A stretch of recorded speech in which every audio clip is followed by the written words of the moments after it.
Bom, boa tarde a todos. Hoje é dia 8 de setembro de 2021, gravação da aula da disciplina de Fisioterapia em Preventiva e Ergonomia, com o tema ainda ergonomia, a terceira parte. Então vamos lá, gente, vamos iniciar a nossa conversa de hoje. Vou colocar aqui para apresentar.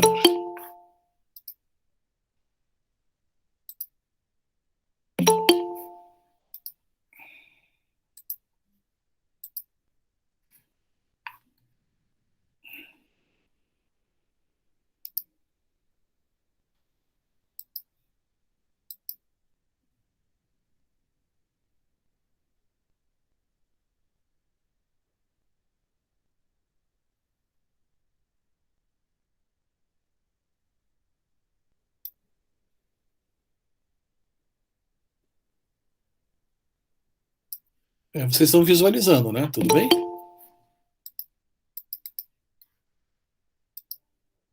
Sim, então sim. Beleza, deixa eu só dar uma coisa aqui que eu apertei onde não deveria. Tá bem. Aqui eu estou mudando os slides, também estão visualizando, porque, né, tudo bem? Então vamos lá? Então tá bom. Então só lembrando rapidamente, né, gente, na primeira parte da ergonomia 1, nós vimos alguns conceitos da ergonomia, na verdade, né?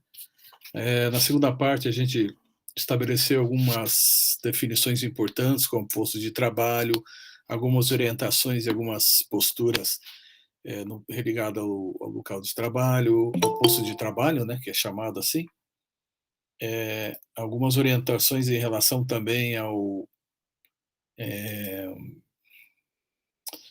ao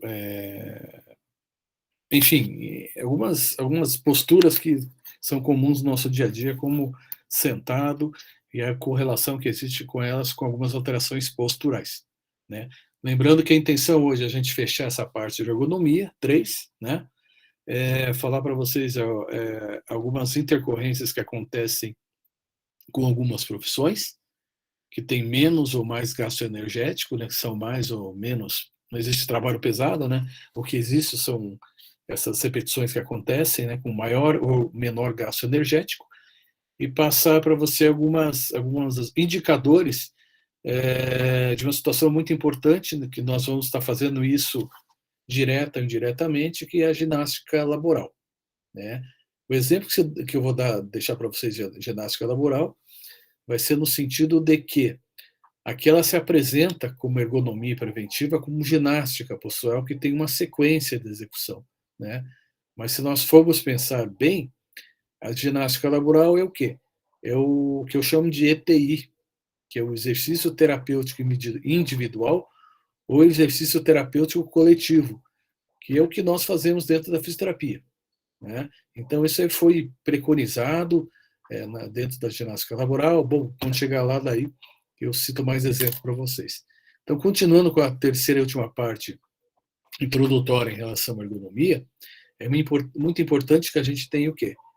Lembrando que a gente tenha o meio ambiente adaptado à função da pessoa, do ser humano, do indivíduo, do sujeito, né? Não a pessoa se adaptar à atividade que ela laborativa, ou de esporte, ou de lazer, ou doméstica, que ela faz no meio em que ela está inserida, né?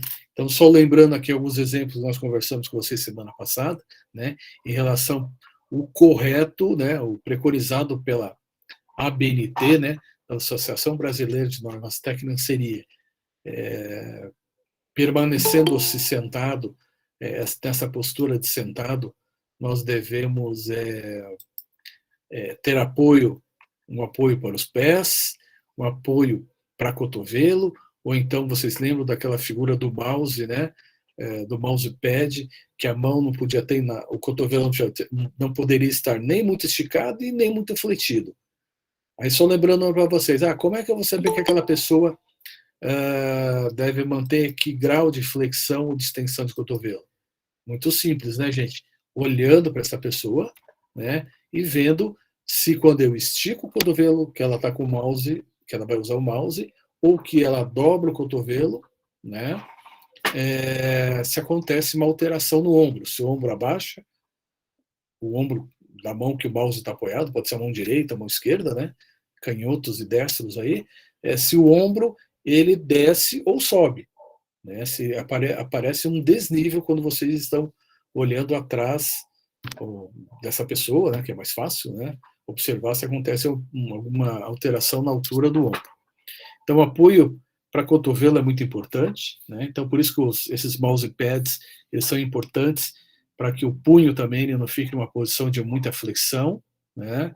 Importante observar no mousepad, né, que é esse apoio de punho de cotovelo, desculpe, apoio de punho, né, do computador, que ele também não seja um apoio muito alto, muito elevado do punho, para não fazer uma extensão do carpo, uma extensão do punho, e que o mousepad, onde realmente apoia o punho, o carpo, né, ele seja de um material gelatinoso, gel, né, que não seja muito duro também.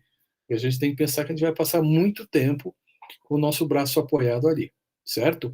Evidentemente, uma posição também, pensando em punho, né, é que uma postura que pode aliviar um pouquinho o peso do punho, quando estou manuseando o mouse também, é vocês pegarem esse mousepad e puxarem um pouquinho para trás e apoiar no meio do antebraço. Aí descansa um pouco o apoio direto no punho, né? O apoio vem para o antebraço, e assim vai alternando entre postura de apoio no punho e no meio do braço, no meio do antebraço. Sempre não esquecendo que ombro ele tem que estar nivelado, ombro direito e esquerdo. Tem que estar na mesma altura, né? E controlar também para que o ombro onde o mouse está sendo utilizado, que ele não fique muito para frente, né? Que é a tal da protusão de ombro, que a gente vai rever com vocês quando eu estiver falando sobre a variação postural, que é o tema da nossa próxima aula, certo? Ainda em relação aos produtos que são principalmente ergonômicos, indicados e validados pela BNT também, importante também, se puder, utilizar um suporte de texto, né, colocado do lado do computador de vocês, né, do lado direito, alternando para o lado esquerdo também é interessante, né. Cadeiras, sempre cadeiras com encosto, e esse encosto, vocês estão vendo o meu mouse mexendo aqui no encosto, que é o espaldar da cadeira, nós temos o assento e o espaldar, né. Que o encosto seja curvado, né, como aparece aqui nessa cadeira, nessa cadeirinha azul que vocês estão observando aqui, né, para acompanhar a curvatura lombar alta e dorsal, né, a lordose lombar e um pouquinho o início da cifose torácica, tá? Importante para simular e manter essa curvatura. E é lógico que uma coisa muito importante é a pessoa que está utilizando o material, né, que ela não sente nem na ponta da cadeira, né? E nem que ela, ao estar totalmente encostada no espaldar, que ela mantenha as pernas esticadas, ou a perna dobrada em cima da outra, ou senta em cima da própria perna, né? É manter a perna apoiada no chão. Se não tem o apoio de pernas e pés, né? Que procure manter a perna próxima, né? De 90 graus de flexão de joelho, tá? Pode esticar um pouquinho, 5, 10 graus. Ah, professor, como é que eu vou fazer isso? Ah, muito simples, né, gente? A gente tem um aparelho goniômetro, que é aquela reguinha milimetrada, com centímetros no meio. É uma escala de 360 graus, de 0 a 360 graus, em que eu trabalho e me coloco ali do lado do joelho da pessoa e meço, né? Ou 90 graus, ou então uma leve extensão de 5 a 10 graus. Ok? Aqui temos outro exemplo de uma cadeira um pouco mais alta, né? Mas vocês estão observando o quê? Nessas cadeiras altas existe o quê? Sempre um apoio próximo aqui, onde eu possa deixar os dois pés apoiados, certo? E finalmente, né? O ideal seria que a mesa ela tivesse alguma porção regulável, quer sejam os pés, como eu estou passando no mouse aqui para vocês, quer seja a parte onde fica apoiado o computador, ou o livro que vocês estão lendo alguma coisa, ou estudando, né? Ou essa parte lateral que faz com que esse tablado, nesse apoio, ele suba ou desça.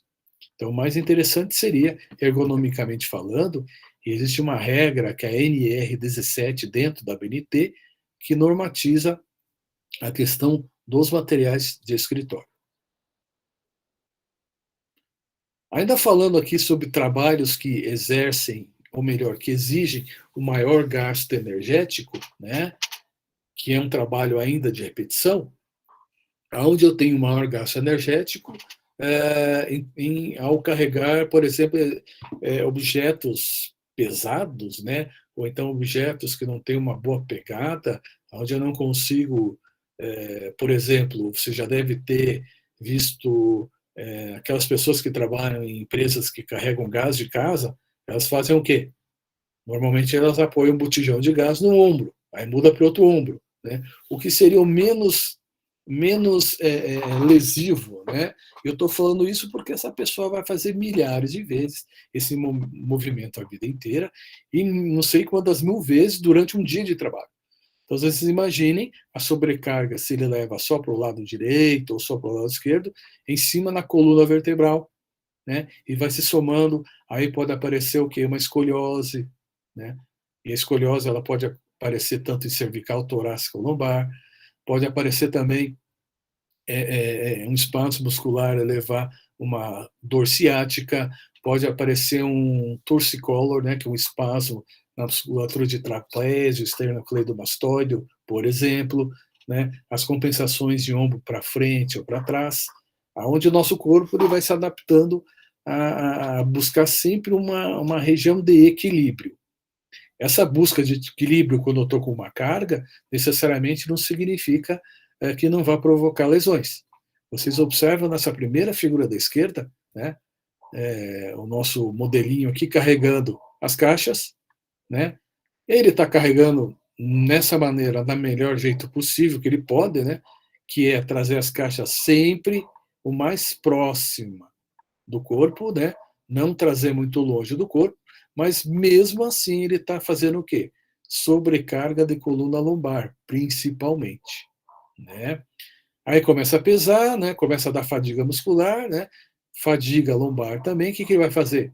Fadiga braços, começa a flexionar mais os joelhos, e daí vai desenvolvendo o quê? Posturas compensatórias para suportar, carregar aquele peso de um lugar A para o lugar B.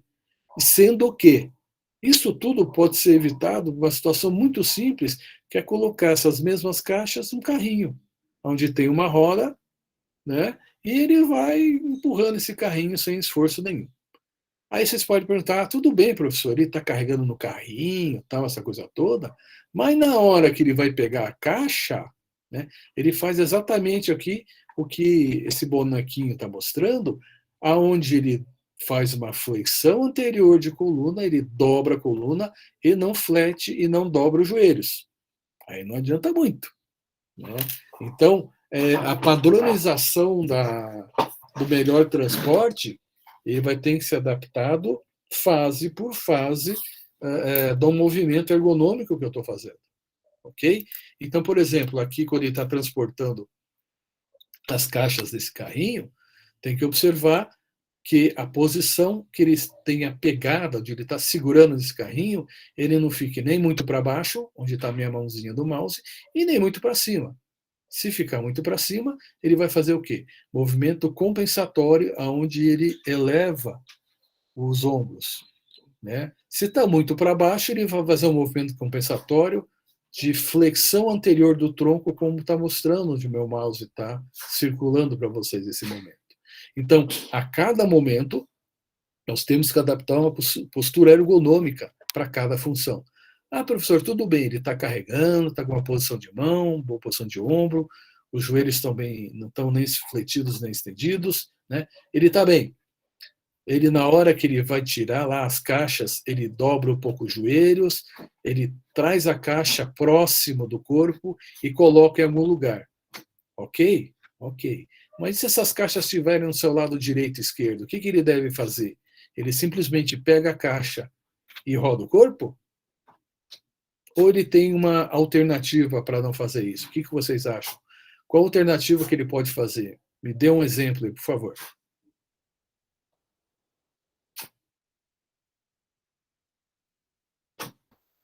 Eu não entendi a pergunta, professor. Desculpa. Pode repetir, por favor? Então, a gente tem o nosso modelo aqui, né? Então, o nosso modelo está carregando as caixas no carrinho, tá? tudo bem, tudo tranquilo, e daí ele chegou no lugar que ele vai descarregar a caixa, tá? Quando ele vai tirar essa caixa, ele faz a postura correta, que não é fazer a flexão anterior do tronco, como está mostrado aqui onde o meu mouse está circulando. O que, que ele faz? Ele dobra um pouquinho o joelho e pega a caixa, ok? Só que ele vai colocar essa caixa, vai tirar daqui e vai colocar essa caixa no lugar à direita dele. Que movimento que ele vai fazer? De rotação? Isso, ele vai rodar o tronco, né? Tudo bem. Aí ele volta aqui, pega outra caixa, o que ele vai fazer de novo? Vai fazer uma rotação de tronco de novo, tá? Então, gente, isso não é muito interessante fazer, porque existe uma tendência de um nosso lado de dominância. Se eu sou destro, se eu escrevo com a mão direita, eu procuro levar os objetos para onde? Para o lado que eu tenho um maior controle, que é o meu lado direito.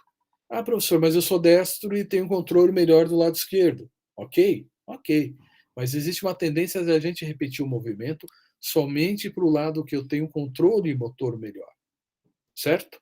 Então, se ele vai fazer uma descarga desse material aqui, primeiro, ele teria que posicionar esse carrinho, tá, em um lugar onde ele pega a caixa, ele roda para o lado direito, coloca a caixa daquele lugar, volta, e vai pegando essa caixa e roda para o lado esquerdo. Ele trabalha o movimento para os dois lados da coluna, sempre em equilíbrio, certo? Então, o movimento, para ser ergonômico, para ser menos lesivo, e desde que seja permitido, ele deve acontecer dos dois lados, do lado direito e do lado esquerdo. Ah, mas ele não tem costume de fazer isso. O que vão fazer o quê? Vai, vai ser vai ser prescrito para ele, ou melhor, vai ser ordenado para ele que ó, a partir desse momento você vai ter que você vai ter que fazer o movimento dos dois lados, certo? Então é uma maneira da gente trabalhar um movimento de uma maneira ambidestra, tá? Para os dois lados. E vocês reparem bem que as coisas que vocês fazem em casa, no trabalho ou no esporte, se vocês usam muito mais um lado que o outro. E se é um movimento que permita que você faça com o outro lado, é muito importante que você treine o movimento com o outro lado. Pela questão postural e pela questão também de propriocepção, que o teu corpo entenda que ele tem uma opção do outro lado que não está sendo explorada. Então, seria um exemplo aqui, ele fazer a rotação dos dois lados. Essa situação aqui desse bonequinho que está carregando peso aqui, sem o carrinho e com o carrinho, ele está carregando peso, não está? O que a gente pode prescrever para essa pessoa? Né? Existem uns cintos, né, lombares e torácicos, aonde existe um velcro, um suspensóriozinho, né? E essa pessoa faz toda essa tarefa, tá, com esse suporte, né? E por que vocês acham que seria interessante a pessoa usar esse cinto nessa região?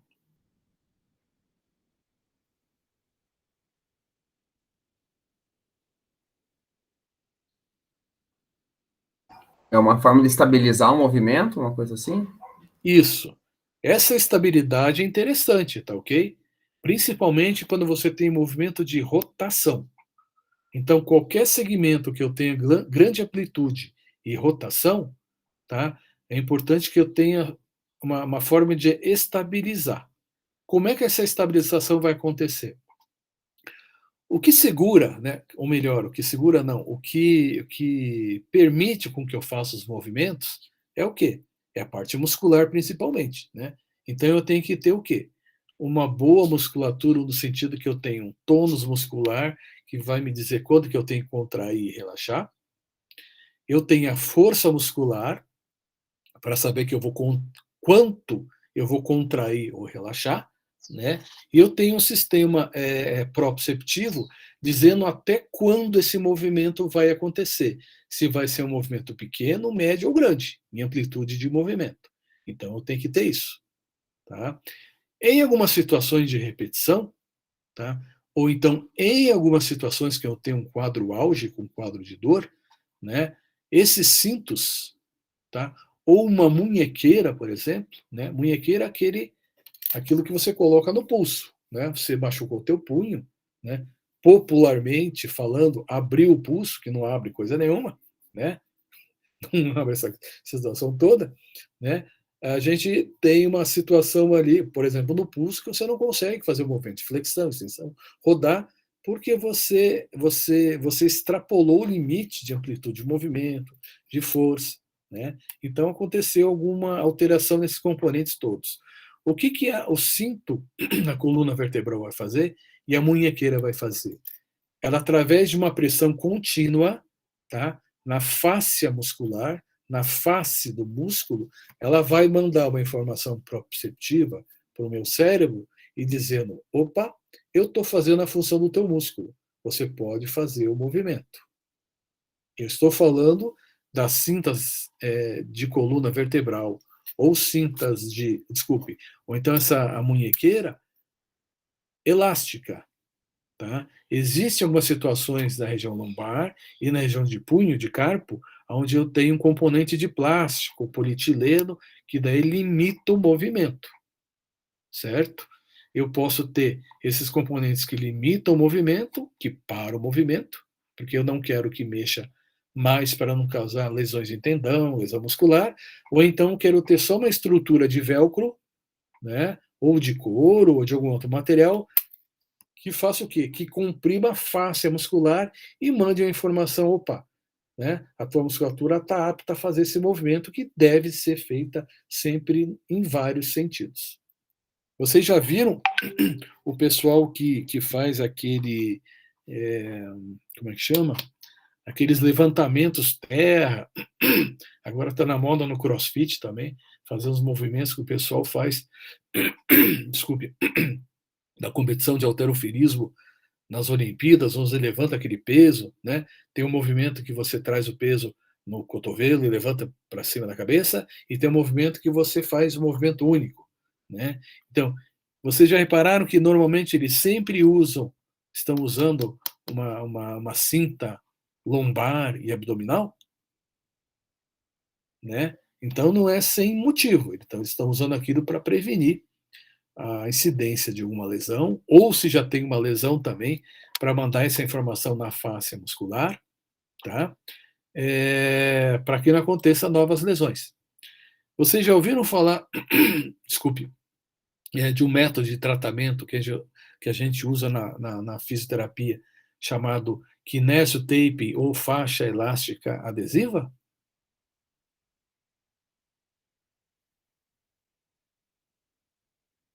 Eu já ouvi falar. Sim, professor. Já, professor. Sim. Vocês já viram aplicadas ou aplicaram em algum de vocês? Já aplicaram em mim. O que você tinha?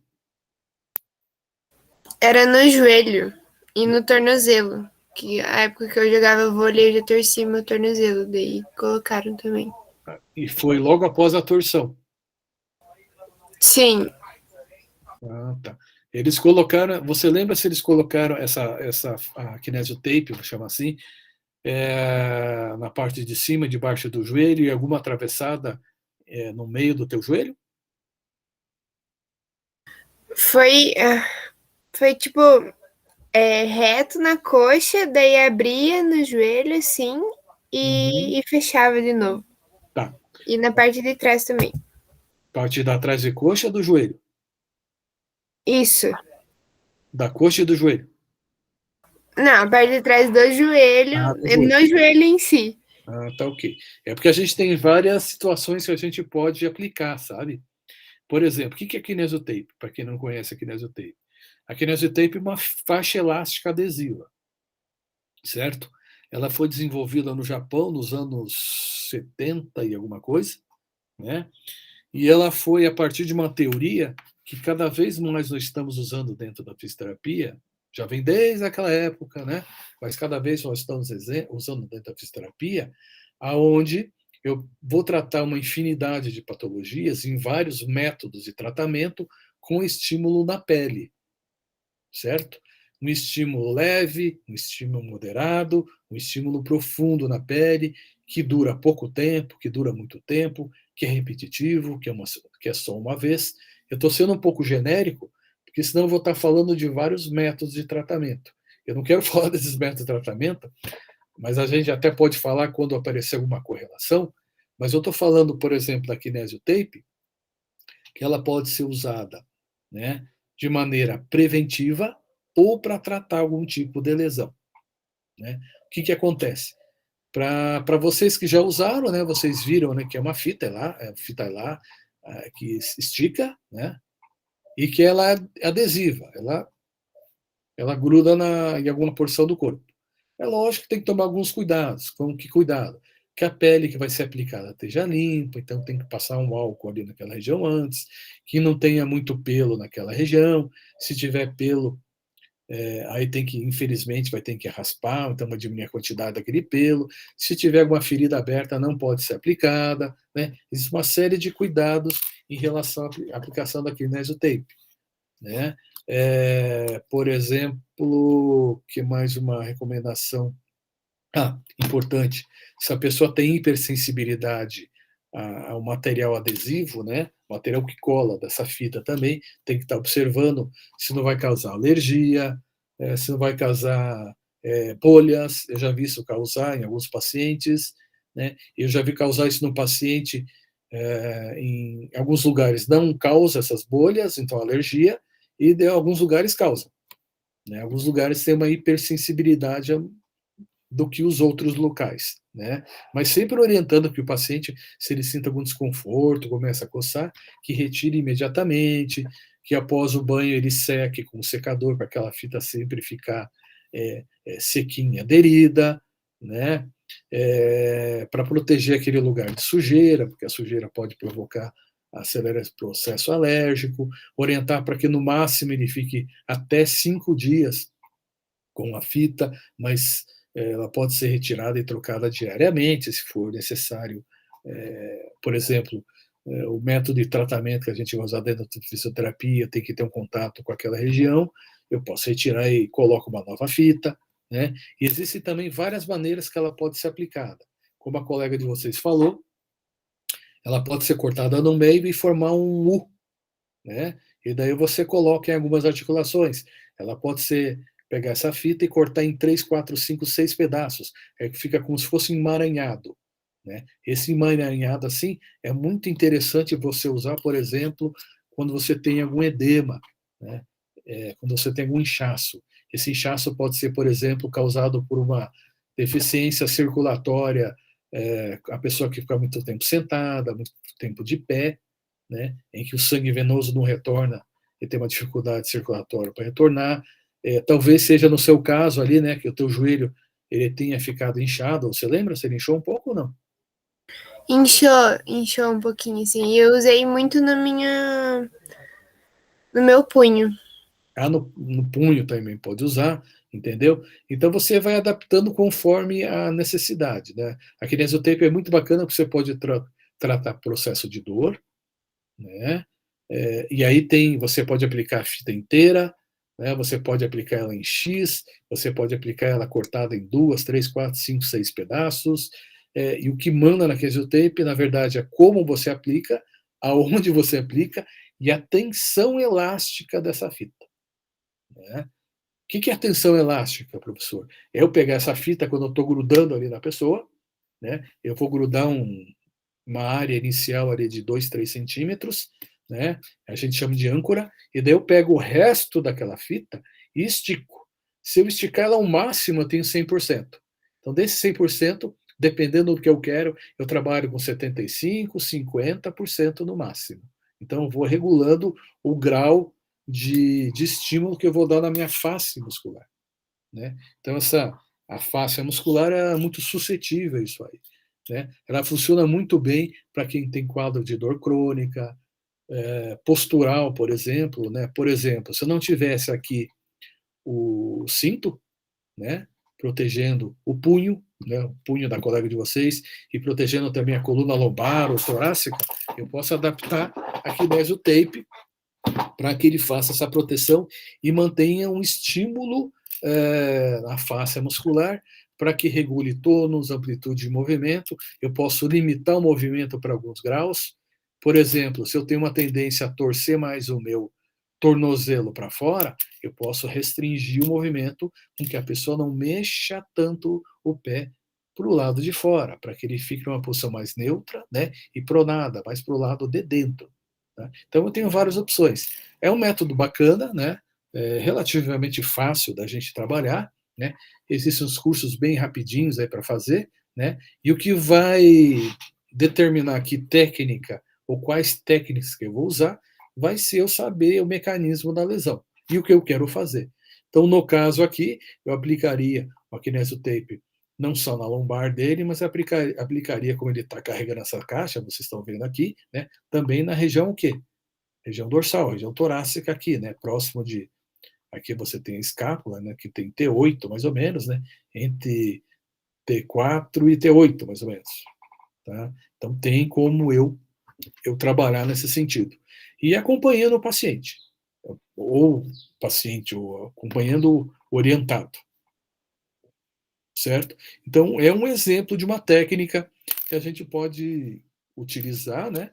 E que tem efeitos muito interessantes que podem ser complementares a uma eletroterapia, ao exercício, né? A pessoa pode fazer ginástica laboral na empresa com a kinesiotape, não tem problema algum. A pessoa pode fazer atividade esportiva, vocês veem na Olimpíada, né?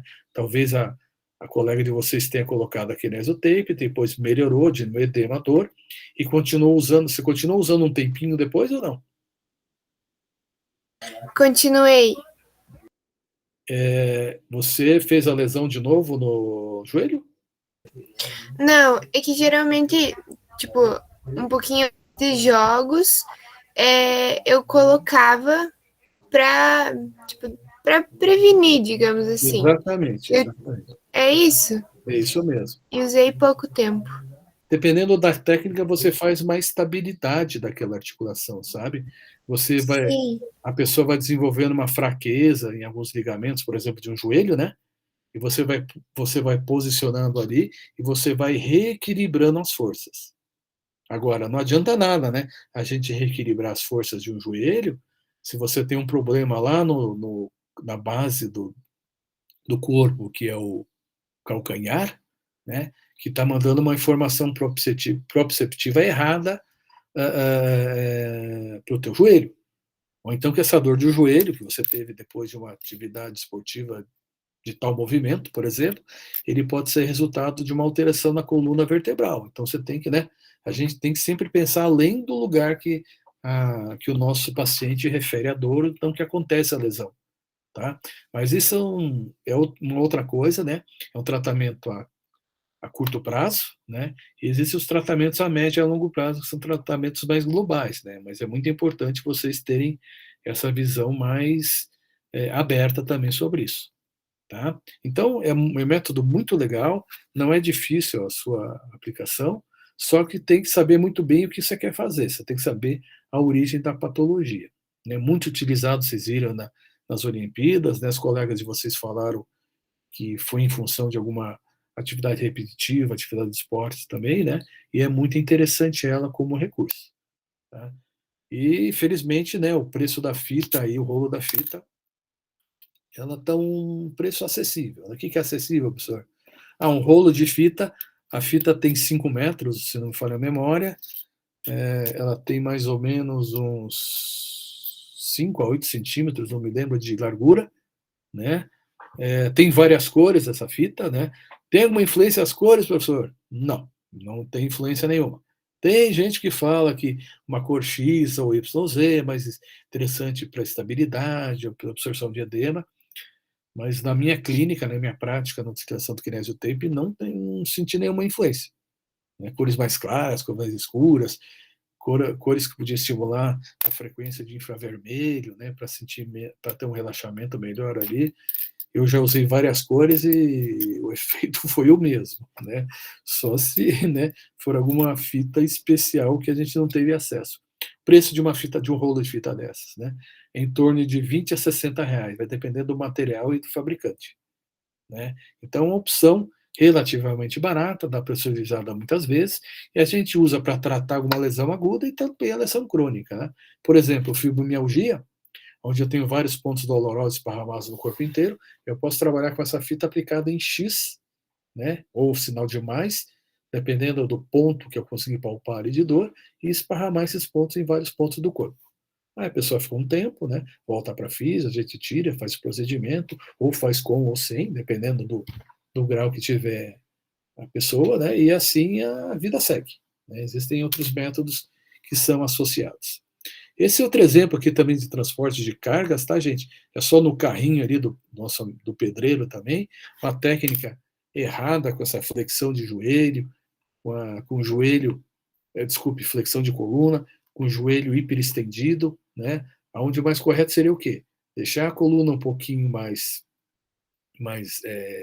retificada, trazer o carrinho próximo, vocês estão vendo que aqui está longe, não fazer a flexão e também fletir os joelhos. Então, muito interessante isso também. É lógico que não adianta muita coisa se esse carrinho tiver um pegador muito embaixo aqui, né? Tem alguns carrinhos hoje em dia que ele tem um pegador mais alto aqui, onde a pessoa que tem desde 1,90 m até 1,50 m, ela acha uma pegada, né? Ela acha como se adaptar ao equipamento de trabalho. Tá? Ainda falando aqui da ergonomia, né, o exemplo da munhequeira que eu dei para vocês, que pode ser um material só elástico para manter a informação à fáscia muscular, tá? E eu recomendo para vocês, gente, até vou procurar, vou colocar ali mais tarde, depois que aparecer a nossa gravação da aula de hoje, eu vou procurar umas imagens muito legais que eu vi num curso que eu fiz, que falava de fáscia muscular, como ela é importante. Tá? E quando a gente fala em fáscia, não é só liberação miofascial, que é uma coisa muito importante também. Vocês devem buscar informação, fazer cursos, é uma coisa muito interessante também. Mas existem muitos métodos de liberação miofascial. Tá? Mas o que é muito importante é o quê? Estimular a propriocepção, né? Estímulo neurofisiológico também da própria fáscia, que ela interage com o nosso sistema nervoso e osteomuscular. Tá? Os apoios para o cotovelo, para o punho, né, do mousepad, né, do mouse, do teclado, que é importante também. Né? Aqui nós temos, aqui já falei para vocês, aqui uma posição que seria mais interessante, né, manter o aluno, né, mas é interessante muitas vezes só na figura, né? Segurar a criança nessa posição não sei quantas horas numa sala de aula, né? Ou então nos segurarmos, né? Se a gente ficar sentado muito tempo na sala de aula, né? Vai ser difícil a gente ficar assim. Se a gente não tiver um apoio bacana no pé, vocês estão vendo aqui que o apoio da cadeira, né? Não é uma cadeira reta, ela é meio inclinada, essa parte de perto do joelho é meio para cima, e o espaldar, né? O apoio da coluna está mais para trás aqui, né? O mais correto aqui é ficar nessas posições como aparece na figurinha do meio, aqui no ar, né? Aonde a gente vai cansando, o nosso músculo vai cansando e a gente vai se adaptando em uma postura que canse menos. Né? Para vocês terem ideia, um dos muitos trabalhos, artigos científicos que foram feitos aí com postura de estudantes, eles verificaram que alunos dessa idade aqui, né, do ensino médio, que ficam nessa posição muito tempo sentados, tá, a maior carga e a maior incidência de alterações dolorosas se processa na região cervical e da cabeça, né? Em segundo lugar, região torácica, né? Aí vem região lombar, região de transição tóraco-lombar e joelhos. Tá? Então, são os principais pontos que a gente deve observar se existem alterações e os mais suscetíveis a ter complicações posturais. Aqui falar para vocês, gente, assim de uma maneira muito rápida, de alguns riscos ergonômicos que acontecem em algumas profissões. As duas primeiras com alto gasto energético, né? Pessoas que trabalham, por exemplo, na agricultura, como cortador de cana, né? Trabalhador da construção civil e dentista. Lembrando que na nossa aula de ergonomia 2, eu coloquei para vocês lá alguns pontos, né, de um trabalho que foi feito em 2000 acho que 2012, alguma coisa nesse sentido, dos pontos onde os dentistas referiam locais de maior dor. Não é? Então, né, isso acontece, não tem como escapar disso. Toda atividade repetitiva ele vai levar a um certo grau de fadiga muscular. É comum isso. Né? O músculo fadiga. Né? Ele tem um limiar de ideal de torque, de peso, de tração. Né? Então, ele vai fadigar, ele vai cansar. Né? E quando cansa, a gente vai se adaptando em outras posturas. Né? Então, vocês vejam aqui no primeiro exemplo, no cortador de cana, né, nessas duas figuras, né, onde ele fica constantemente em flexão de tronco, anterior de tronco, para cortar a cana. E aqui eu estou falando cortador de cana, mas serve para outras culturas também, certo? Para qualquer outro tipo de planta aí, né, que ele tenha que fazer um movimento de flexão e extensão de tronco. Né? Ele vai estar exposto o dia inteiro ao tempo, né? E a radiação. Vocês lembram que o fator ambiental é um fator muito importante para provocar fadiga. No caso do trabalhador de cana, do trabalhador agrícola, a fadiga é um quadro de desidratação. E se eu desidrato, eu diminuo o quê? Eu diminuo coordenação motora, diminuo propriocepção. Né? Além das, lógico, falências, sistema respiratório, sistema renal, né? Sistema digestório e assim por diante, que é desidratação. Tá? E como ele trabalha num ritmo muito grande, eles são trabalhadores que 7 horas já estão na lavoura, eles têm que trabalhar à luz do dia, né? Então é um ritmo doido. Né? Trabalha mais de 10 horas por dia. Tá? É muito complicado isso aí. Né? Aqui, no caso, aquele velho ditado, né? Vamos tirar uma fotografia. Todo mundo se arruma, né? Fica direitinho, tá de óculos, arruma o óculos para ver se não tá torto, né? Tá com uma maquiagem ali, arruma um batonzinho, né? Põe alguma coisa na cara, endireita a roupa ali e tal, e fica bonito para foto. Tá? Aqui no caso, né, evidentemente que eu peguei para vocês aqui, o que seria o preconizado pela Associação Brasileira de Normas Técnicas, né? Mesmo com calor, uma roupa que tivesse que filtrasse, né, a radiação, né, preferencialmente um algodão, ou então um material tratado que tenha resistência a raios ultravioletas, né? Um material um pouco mais grosso porque ele está suscetível ao quê?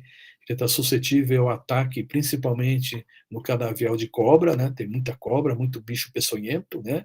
Usar botas, uma bota mais alta, né, e grossa, né, de cano alto, né? Luvas, para evitar formação de calos, ou então que o próprio facão que ele utiliza aqui, ele acerte a mão ou acerte a perna aqui, ó, quando ele está cortando a cana, que ele erre o alvo aqui, ó, e em vez de pegar muito aqui, pegou a perna também.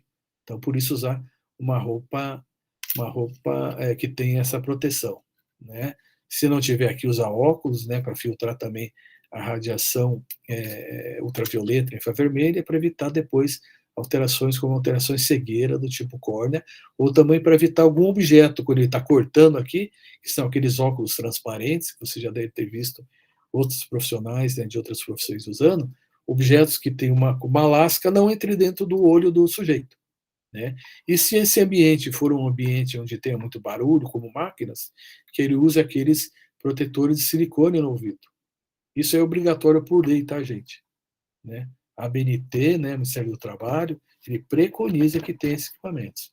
Agora, se não utilizam, né, tem que ter uma fiscalização, e tudo isso que usa é para proteção do sujeito, da pessoa. Tá? Então, tem esses materiais. Às vezes acontece por uma questão cultural, né? Ah, está muito calor, não consigo mexer direito, não faça isso. Uma questão cultural que a pessoa não usa esse equipamento. Se ele não estiver usando esse equipamento, ele for atendido a uma unidade pública, né, no SUS, e procurar, por exemplo, atendimento no SUS, ele vai ser atendido, mas quando ele for no INSS fazer a perícia, para invalidez, se ele cortou um membro, cortou um dedo, cortou uma perna, uma mão, alguma coisa, e ele não tiver usando o EPI, equipamento de proteção individual, ou então as pessoas falarem que naquela empresa já foi notificada e ele falou que ele não usou e tem testemunhos que ele não usava, ele não vai receber os benefícios, gente. Então não vale a pena fazer isso. Não vale a pena mesmo, né? E às vezes, por experiência própria, que eu já orientei alguns lugares, é muito difícil fazer com que as pessoas percebam o risco que elas estão sujeitas. Dificulta o movimento, eu fico mais lento, é muito pesado, eu vou ficar suando aqui dentro. Mas, gente, é proteção. Tá? Tem que ter proteção. Tá? Tem que ter, essa proteção é importantíssima. Outro exemplo também de uma classe também que um grande gasto energético, né? Que carrega muito peso, sujeita à radiação, questão de ruído. Vocês estão vendo posturas, principalmente, olha aqui esse bonitão aqui, né? Joelho estendido, flexão anterior do tronco, né? O braço, o cotovelo esticadão aqui, não está muito perto dele, e ele colocando o tijolinho ali, o cimento e o tijolinho. Gente, tem como melhorar isso? Tem. Lógico que tem. Aqui para a foto, pelo menos, eles estão com o quê? Eles estão com esse macacão aqui, que é um material de algodão um pouco mais grosso. Normalmente esse material é tratado para filtrar radiação. Estão com um capacete, né, para evitar se cair um objeto na cabeça que faça menos lesão possível. Né? Então ainda estão um pouco protegidos aqui. Né? Esse está sem nada aqui, mas o colega dele está com uma luvinha, o de trás está com uma luva também, né, para prevenir essas lesões na mão. Né? Então ainda estão mais ou menos. Né? Podia estar um melhor, mas o que falta aqui é a orientação na atividade que ele está fazendo. Tá?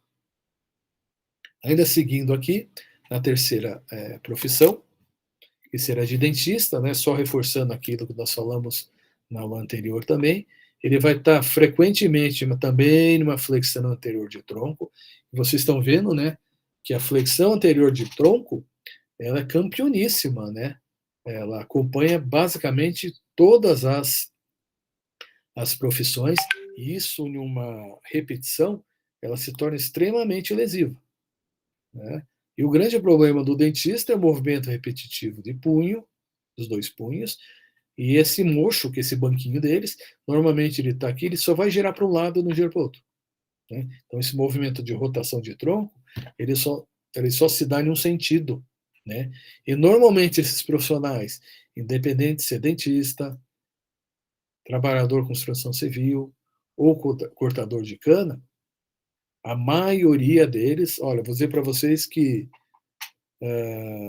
95% ele não param a cada 2 horas, por exemplo, para fazer algum exercício compensatório, quer seja um alongamento, quer seja um relaxamento, eles não param. Quer seja exercício de fortalecimento também, né? Que vocês vão ver na sequência aqui, que a ginástica laboral não é só ficar alongando. Não. Né? Você tem que alongar, você tem que fortalecer a musculatura, você tem que relaxar essa musculatura. Você pode relaxar de maneira passiva, através do movimento. Né? Existem várias maneiras. Né? Que é o nosso objetivo a seguir. Né? Entender quais são os objetivos da ginástica laboral. Lembrando para vocês que ginástica laboral, tá, gente? É um termo popular, né? Que a população entende nesse sentido. Na verdade, isso aqui é um programa de exercício terapêutico coletivo, tá? Mas que popularmente ficou conhecido como ginástica laboral. Né? E o fisioterapeuta ele não faz ginástica, ele faz exercício terapêutico. Né? Quem faz ginástica, sei lá, o educador físico. Né? Nós fazemos exercício terapêutico. Inclusive, isso, às vezes, não deveria ser, né? É uma fonte de grande problema de até onde vai o que eu faço. Até onde vai o que o educador físico faz, mas é até onde vai o fisioterapeuta faz. No meu ponto de vista, não existe até onde um faz, o outro não faz. O educador físico vai trabalhar a pessoa na atividade física, tá? Promovendo condicionamento físico. O que nós, fisioterapeutas, fazemos na ginástica laboral é o quê? São todas essas coisas aqui. Nós vamos trabalhar a reeducação postural, nós vamos diminuir o estresse mental e o estresse também muscular. né? Vamos diminuir o sedentarismo. Nós vamos provocar, através do movimento terapêutico, certo, gente? Terapêutico. Eu não vou treinar uma pessoa para correr maratona. Eu não vou treinar uma pessoa para jogar vôlei. Eu não vou treinar uma pessoa para jogar futebol. Eu não vou treinar uma pessoa para uma atividade desportiva. Tá? Eu vou treinar a pessoa para que ela execute aquele movimento da melhor maneira possível. Através do quê? Exercício terapêutico, individual ou coletivo. Tá? E a gente sabe que qualquer movimento, né, com uma certa frequência, uma certa, um certo número de repetições constantes, eles vão fazer o quê? Vão liberar serotonina, dopamina, né? São neurotransmissores, são importantes para pessoas, endorfinas, para a pessoa se sentir bem. Né? Por isso que as pessoas relatam que após o exercício físico ou atividade física, que são coisas diferentes, né? Quando falo exercício físico terapêutico, né? Com prescrição do fisioterapeuta, né? A pessoa se sente bem, ela se sente mais alegre, mais leve, né? Mandou serotonina para aquele lugar, mandou endorfina para aquele outro lugar que estava doendo e não dói mais. Né? Melhorou a parte circulatória, né? Aliviou o estresse, tirou aquela preocupação por alguns momentos que ela tinha sobre essa ou aquela função dela. Tá? E isso acontece, gente, é super comum isso acontecer. Né? Vai ser, quando feito em grupo, vai promover a integração das pessoas que trabalham naquele lugar, né? Quer seja uma indústria, um escritório, ou qualquer outro lugar, que muitas vezes elas trabalham ali, estão conversando só sobre trabalho e não conversam sobre mais nada. Né? Elas não interagem, elas não se ajudam, né? Não tem uma interação social interessante, né? E promove a integração social. E com certeza vai promover o quê? Uma melhora no desempenho profissional daquele trabalhador, daquela pessoa. Quer seja trabalhador formalizado, informal, trabalhador doméstico, né? Ou na atividade física também, que pode fazer o ETI, né? O exercício terapêutico individual em grupo também, né? Pode ser feito em várias ocasiões, né? Com o intuito do quê? Com o objetivo do quê? Sempre, né? Prevenir aparecimento de novas lesões de doenças por traumas que vão se acumulando, né? E a fadiga é o principal inimigo da gente, né? Trabalhando tanto a parte física, né, gente, a parte também de interação social, né? E a parte do comportamento daquela pessoa. Uma pessoa extrovertida, talvez nesse momento, né, em grupo ou individualmente, seja o momento daquela pessoa extravasar as situações boas, ou principalmente as ruins que ela enfrenta no seu trabalho. Pode acontecer. Né? Então, é um momento muito interessante isso aí. Tá? Aqui eu tenho alguns exemplos da ginástica laboral, né? Em sequência, uma sequência, por exemplo, onde eu posso trabalhar com essa pessoa sentada, posso trabalhar a pessoa em pé, posso trabalhar ela variando sentado ou em pé. Tudo vai depender do grau de capacidade funcional que ela tem, ou do grau de quadro álgico que ela apresenta, de dor que ela apresenta. Tá? Então, por exemplo, se eu quero trabalhar ginástica laboral com alguém que já tem queixa, ou com um grupo que tem queixa de dor lombar, por exemplo, eu posso trabalhar ginástica laboral com grupos em pessoas com uma patologia comum, tá? Em graus diferentes, mas com a mesma patologia. Então, num grupo, por exemplo, de pessoas que têm lombalgia, né, eu vou preferir fazer o quê? Eu vou preferir trabalhar como está aparecendo no slide de vocês. Né? Trabalhar com ela sentada. Tá? Porque eu estou estabilizando, diminuindo pressão na região lombar. Né? E daí eu posso fazer o quê? Posso trabalhar, onde o meu MASE vai mostrar, eu posso trabalhar com exercício de alongamento, né? Alongamento da cintura escapular e torácica. Esse segundo aqui, alongamento da região torácica e cervical. Né? Vou trabalhar com inclinação lateral direita e esquerda para trabalhar, vocês lembram, né, da curvatura escoliótica que as pessoas podem apresentar. Vai ser muito, mas muito importante em qualquer situação de ginástica laboral, tá, gente?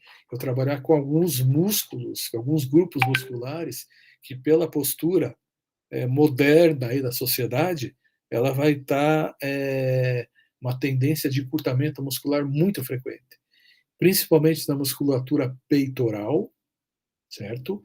E da musculatura isquiotibial, né? Musculatura da parte posterior de coxa e a musculatura do peito. Esses dois grupos musculares, gente, são campeoníssimos, tá? A maioria das pessoas, por alterações posturais e alteração de tônus muscular, tem encurtamento nessa região. Só que o que aconteceu? Vocês estão vendo aqui que existe uma sequência de execução, exercícios de ginástica laboral. Essa sequência deve ser estabelecida e pensada por nós, fisioterapeutas. Por quê? Porque até eu chegar, por exemplo, no alongamento peitoral, tá, que pode ser ativo, onde a pessoa faz, ou então passivo, onde ela coloca as duas mãos atrás do pescoço, e eu delicadamente vou puxando o cotovelo para trás, delicadamente, né?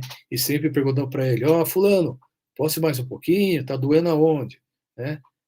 Posso ir mais um pouquinho? Né? Delicadamente, sempre, né?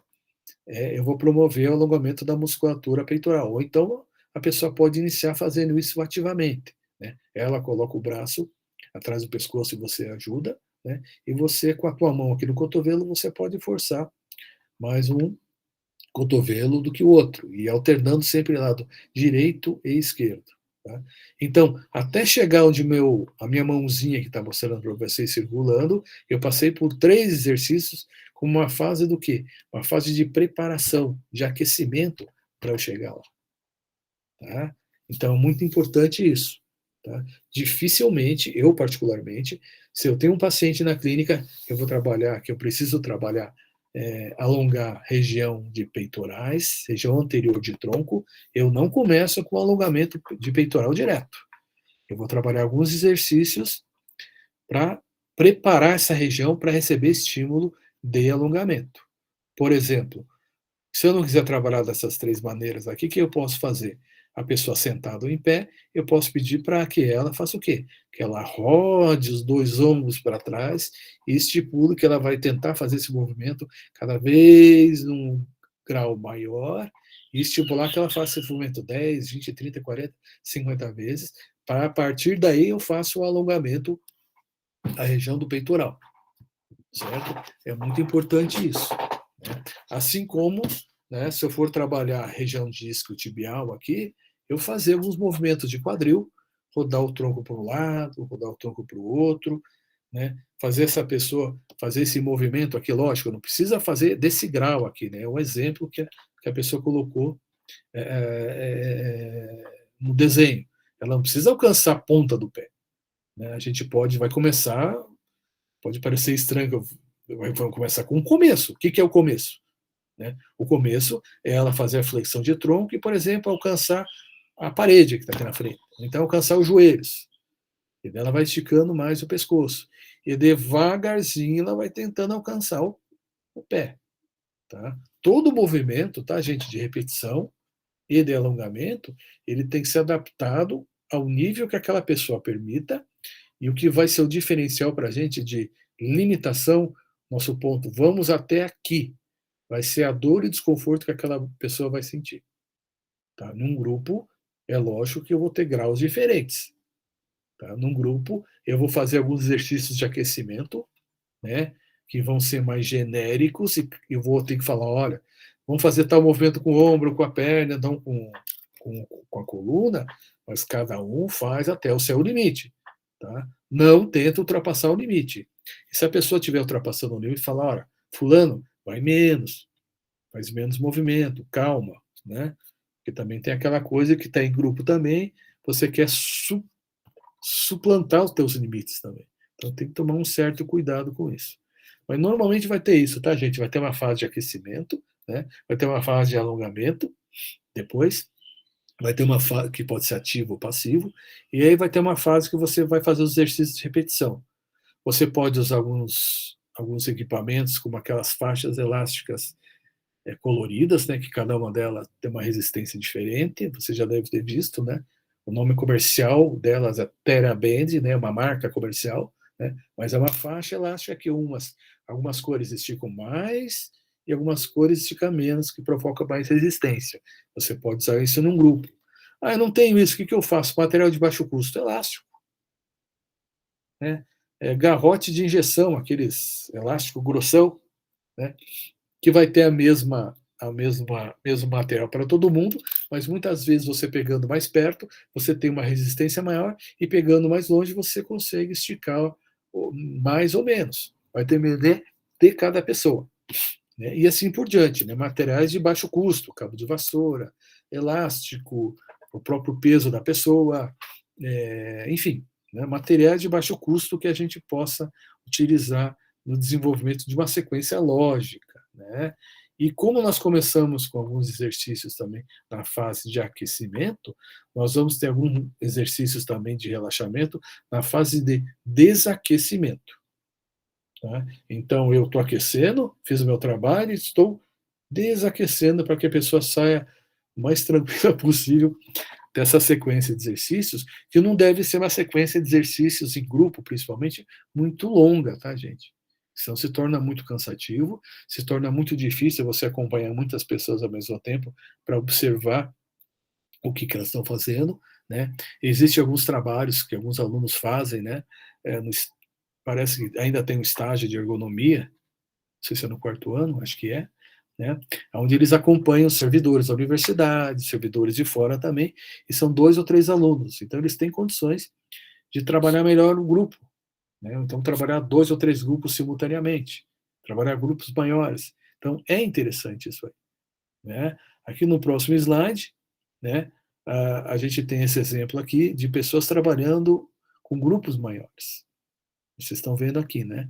Essa de verde aqui, não sei se esses de vermelhinho devem ser os ajudantes deles, né? Estão trabalhando, sei lá, com 20 pessoas ao mesmo tempo, né? Intercalando movimentos de alongamento, né? Aqui movimento que eu faço também de alongamento de ombro também, de coluna, né? Existe dentro do Senai, sistema Senai, Fiesp Senai, alguns programas de computador disponíveis para algumas empresas, onde existe uma sequência, ou melhor, existem exemplos de exercícios a ser feitos. Mas, gente, não adianta ter uma máquina, né? Tem que ter um fisioterapeuta lá para dizer, olha, a sequência é essa, porque eu vou trabalhar isso, isso e isso, e o trabalhador que trabalha em uma máquina que fica o dia inteiro empurrando e puxando uma coisa, não é o mesmo trabalhador que vai passar o dia inteiro pegando aquela caixa e levando aquela caixa a uma prateleira alta, né? São movimentos ergonômicos diferentes. Né? Então, você tem programas que fazem isso, e esses programas eles não podem ser iguais para todos. Eles têm que ter alguns diferenciais. Né? Aí que entra a nossa presença do fisioterapeuta, né? Para poder justificar e poder também tipificar, poder exemplificar qual a sequência de exercícios que eu vou fazer dentro de uma ginástica laboral. Né? Só falando para vocês aqui que alguns termos são utilizados. Né? Na ginástica laboral, fase de preparação, né? Em alguns lugares, principalmente em alguns países, o Japão é pioneiro nisso, né? Existem muitas empresas lá que eles fazem isso antes de começar a trabalhar. Né? Então, todo mundo faz em vários lugares simultaneamente, né? Então, no seu tempo ali, na sua jornada de trabalho, antes de começar a trabalhar. Aqui no Brasil, são com intervalos. Né? Intervalos de no máximo 2 horas. Quer seja um trabalho de escritório, quer seja um trabalho que tenha grande gasto energético. Mas se vocês observarem bem, né, gente, infelizmente, né, a maioria dos lugares não faz isso aí. O que vai acontecer? Um maior custo de tratamento daquele funcionário, um maior custo de ação que aquele funcionário vai pedir de indenização ao Ministério do Trabalho, para aquela empresa vai ter que pagar, o maior tempo de afastamento numa perícia, né, ou de doenças que pode acometer aquela pessoa. Né? Então, uma situação relativamente simples, eu posso prevenir uma série de complicações legais, né, que a legislação coloca algumas punições para aquele empregador, né, e não existe um limite de pessoas. Né? Se eu tenho 50 funcionários, eu tenho que fazer ginástica laboral. Se eu tenho 10, não preciso. Não existe isso aí, gente. Tá? A lei não determina um quantitativo de pessoas. Mas só voltando aqui, nas outras finalidades da ginástica laboral, ela pode ser preparatória, né, no turno de trabalho, né, ela pode ser compensatória, o exemplo que eu falei para vocês, funcionários que dentro da empresa têm várias tarefas diferentes, ela pode ser adaptada especificamente àquela função da pessoa que é diferente da outra. Mas, professor, a fase de aquecimento e desaquecimento não pode ser semelhante para todo mundo? Até pode ser, tá? Mas vai ser interessante chegar em algum movimento ali, na parte laboral, que seja específica para aquela população que você está atendendo. Tá? É interessante isso. Né? Não é só exercício de alongamento, né? É um exercício de alongamento, exercício de repetição que vai trabalhar força muscular, amplitude de movimento, vai trabalhar também relaxamento, e ela tem um objetivo também de correção, né? Correção postural, correção quanto que aquela pessoa estica ou dobra o cotovelo no movimento que ela faz no escritório, por exemplo, pegando o mouse ou procurando um texto que vai estar só no lado esquerdo e ela não coloca do lado direito, entendeu? Então, uma série de coisas que a gente vai trabalhar dependendo do grupo que a gente vai atender.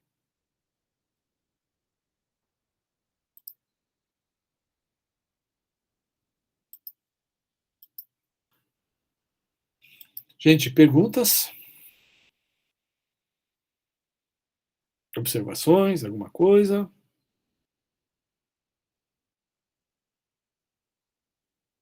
Para mim tá tranquilo, professor. Beleza, então tá bom. O que mais, gente?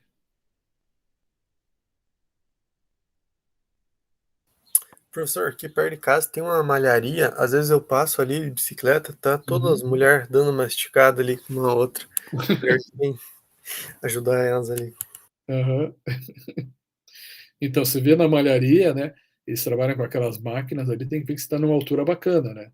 Se ela trabalha sentada, está na altura do umbigo, né? Da cicatriz umbilical. Se ela trabalha com aquelas máquinas que ficam indo e vindo, se ela trabalha só com o braço direito, né? Não usa o lado esquerdo, né? Então, não é só dar uma esticada, né? A gente tem que trabalhar relaxamento, tem que trabalhar também, fortalecer também, tá? Matheus, né, que falou comigo, né? Isso. Matheus. Entendeu? Não é só esticar. Você tem que fortalecer e relaxar também, né? Beleza? Beleza. Então tá bom, gente. Então é isso aí. Já que ninguém tem alguma outra observação. Lembrando para vocês que na nossa aula semana que vem, eu vou retornar alguns conceitos de postura que o professor Luiz Alfredo deve estar falando para vocês. É a questão da variação postural, que eu falei que é mega importante que a gente tenha isso muito cristalizado, e é muito importante que depois, quer dizer, não depois, né, mas sempre, né, mas principalmente com essa orientação minha, do professor Luiz Alfredo, vocês saiam fazendo a variação postural em todo mundo. Tá? Façam até na sombra, na sombra de vocês. Faça a variação postural. Começa a ver o jeito que o pessoal anda, começa a ver o jeito que eu estou andando, que vocês estão andando, o jeito que vocês estão fazendo essas tarefas, por exemplo, no dia a dia de vocês em casa ou no trabalho, sabe? Tem que ter isso. Então, tem que ter esse espírito de observação. Tá bom, gente? Então, obrigado pela presença. Então, até a nossa próxima aula. Tá joia? Um abraço, então. Tchau, prof. Prof. Até logo. Tchau, professor. Tchau, prof. Até logo. Um abraço.